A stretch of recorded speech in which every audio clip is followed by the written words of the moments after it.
sistemas de adicción son distintos y no generan la misma adicción. Tendríamos que hablar de diferentes grupos, entre ellos los narcóticos, los cannabinoides, los depresores, estimulantes, alucinógenos, inhalantes. Todos actúan en el sistema nervioso central, pero no tienen el mismo grado de generar tolerancia y dependencia. Utilizan diferentes sistemas de neurotransmisión y hablar de una sola adicción es complicado. Si hablamos de estos, entonces prácticamente podríamos hablar de 4 grupos: aquellos que generan los opioides, que son los que más generan dependencia, los barbitúricos, los estimulantes, y en el último grupo los cannabinoides, el LSD y la nicotina. Entiendas entonces que los receptores y la activación que puede tener el cerebro mezclan diferentes sistemas de neurotransmisión. En nuestro grupo ha quedado muy claro que nuestro objetivo principal es estudiar la neurotransmisión GABAérgica. ¿Qué le sucede a este sistema de neurotransmisión que específicamente está relacionado con la inhibición más importante que tiene prácticamente todo el cerebro? Y en los últimos años nos hemos dado a la tarea de ir a estudiar a la neurotransmisión GABAérgica, pero ha venido una hipótesis nueva y un objetivo nuevo a estudiar. ¿De qué depende que el cerebro se hace adicto? Depende del tipo de droga, del ambiente social, de la neurotransmisión que está integrada, de genes, pero principalmente de la edad y del sexo. Entonces, hoy sabemos que, por ejemplo, un cerebro femenino, dependiendo del estado hormonal en el que se encuentre, la liberación de dopamina, la expresión de receptores sí se modifica en el transcurso del mes incluso. Y nos damos cuenta que el cerebro masculino pues prácticamente pasa como un proceso lineal y que prácticamente no se modifica de acuerdo a estos estadios hormonales.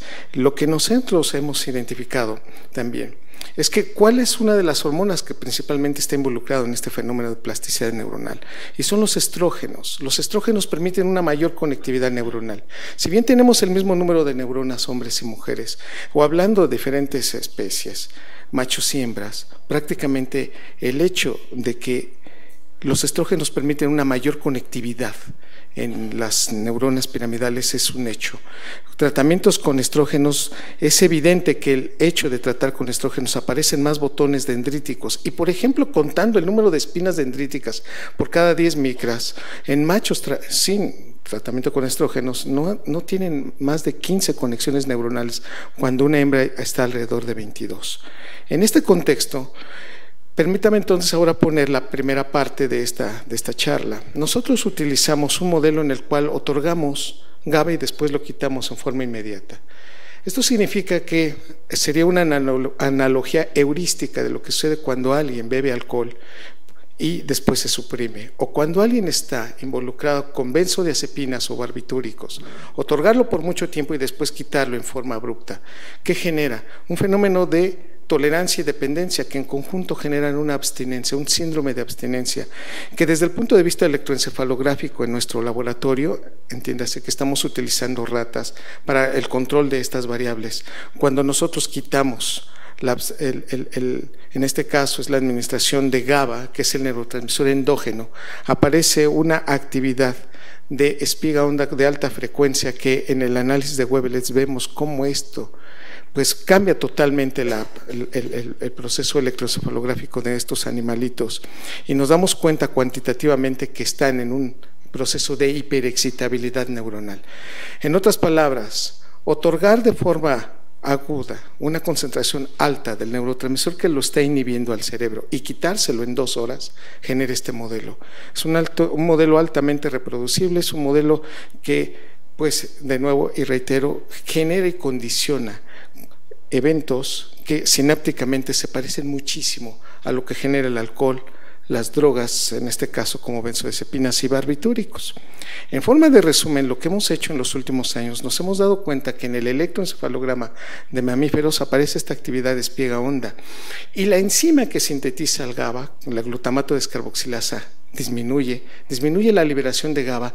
Por eso cuando el cerebro se da cuenta que ya no tiene este neurotransmisor, se convierte en un estado de hiperexcitabilidad, pero al mismo tiempo, a nivel postsináptico, disminuye el número de receptores, se cambia la expresión de subunidades y hay un incremento en la corriente de calcio postsináptico. Sumado todo esto, es un evento que se está dando entonces en la comunicación de 2 neuronas que simplemente se dio en el transcurso de 2 horas y que esto evidentemente, bueno, lo vemos en los pacientes a los cuales la gran mayoría de los médicos les otorgamos benzodiazepinas y no controlamos este proceso, gradualmente van modificando el transcurso de la vida. Pero la segunda hipótesis que venimos estudiando en los últimos años es que efectivamente el cerebro de hembras tiene una mayor conectividad dendrítica y, por ejemplo, el hipocampo es 30% más grande, es la estructura con la que se memoriza. El área tegmental ventral, que es el área de liberación de dopamina por excelencia en el sistema de recompensa, es 20% más grande en las hembras. Y además, esta modulación dopaminérgica sí depende de la activación de unas moléculas que se producen en el cerebro que se llaman neuroesteroides. Esteroides derivados de la progesterona específicamente. Y entonces, al ser cíclico, esto cambia incluso el inicio y el mantenimiento de algunos tipos de adicciones. Hoy sabemos en nuestro laboratorio también, en colaboración con otros grupos, que hay áreas en el cerebro que están relacionadas con la generación de una conducta sexual y que esta conducta sexual sí tiene en su inicio y en su mantenimiento también actividad del receptor GABA, y en especial el núcleo ventromedial y el área preóptica medial en el cerebro.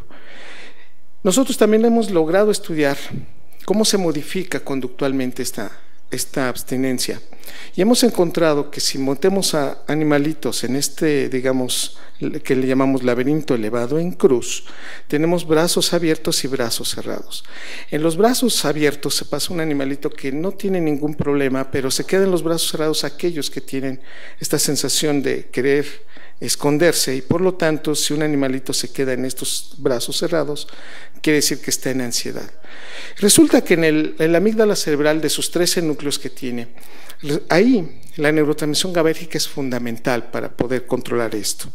Y nos damos cuenta que sin necesidad de tener un problema en la neurotransmisión serotoninérgica, los animales que se están cambiando la neurotransmisión GABAérgica pueden generar ansiedad. Finalmente, déjenme decirles que la conducta depresiva es también recientemente relacionada con la neurotransmisión GABAérgica. Hoy sabemos que si animales no tienen la expresión del receptor, de la subunidad alfa-2 del receptor GABA, son animales que tienden a tener una depresión endógena muy fuerte. Y nosotros lo evaluamos en el laboratorio poniendo un animal en estos recipientes. El animal trata de nadar y si está nadando, pues está tratando de salvarse, pero puede dejar de luchar. Y en estas condiciones es un modelo para acercarnos como un modelo de depresión. Por lo tanto, hoy sabemos también que si hay una hiperexcitabilidad neuronal generada por un cambio en la neurotransmisión GABAérgica, los animalitos tenderían, en este caso roedores, tenderían a comportarse o ansiosos o depresivos o tener un cambio en su actividad sexual. Todo esto relacionados con una neurotransmisión GABAérgica. Pero lo interesante y la pregunta y el objetivo a responder y lo que quiero compartir con ustedes es específicamente, ¿se verá este mismo fenómeno en cerebro de ratas macho comparado con cerebro de ratas hembra? Y es lo que nos pusimos a trabajar. Y vean ustedes, cuando uno hace este análisis a nivel en los animales, en el laboratorio, variables bien controladas, nos pusimos a hacer y compararlos, lo que pasa en la rata macho, y de aquí en adelante, por obvias razones, pondré a los machos con signos azules y a las hembras con signos rosas. Primero, comparamos el número de espigas ondas en el transcurso de diferentes días, es decir, vamos a ver el electroencefalograma y hacer un seguimiento en diferentes días, y la actividad de esta actividad epileptogénica que aparece en el electroencefalograma. Y nos damos cuenta que en los machos, junto con las hembras, el inicio es prácticamente el mismo. 15 minutos, usted después de 2 horas quita el GABA y a los 15 minutos aparece la primera espiga epiléptica, pero la duración en el cerebro de los machos es de 7 días con respecto al cerebro de las hembras, 5 días.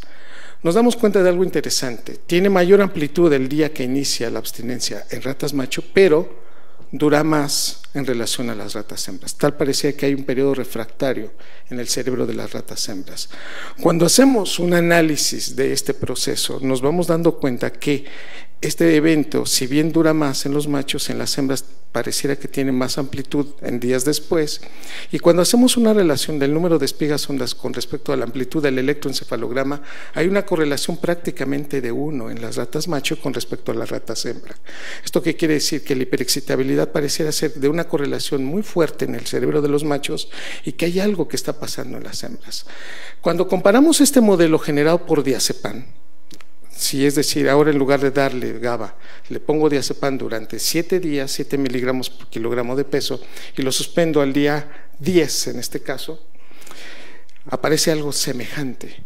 Las ratas macho tienen mayor amplitud y mayor número de complejos espiga onda que las hembras, pero dura en este caso lo mismo. Si a estos animales les evaluamos su conducta sexual tanto a machos como a hembras, nos damos cuenta de algo. En la abstinencia GABA, los machos no tienen cambios prácticamente en su actividad sexual. Tal vez tienen un poco de retraso en su eyaculación. Sin embargo, las ratas hembras generan más lordosis. Entiéndase que la evaluación que estamos haciendo en este caso es de la conducta de estos animales que están en abstinencia. Y los machos tienden a montar, los hemos entrenado previamente, y las hembras hacen una conducta lordótica, como se encuentra ustedes ahí en la figura. Y entonces, entre más índice lordótico, quiere decir que la hembra acepta más al macho para hacer la cópula. En abstinencia, entonces, la hembra incrementa su actividad sexual y en el macho pareciera que se retrasara. Y en la abstinencia a diazepam se comportan en forma semejante.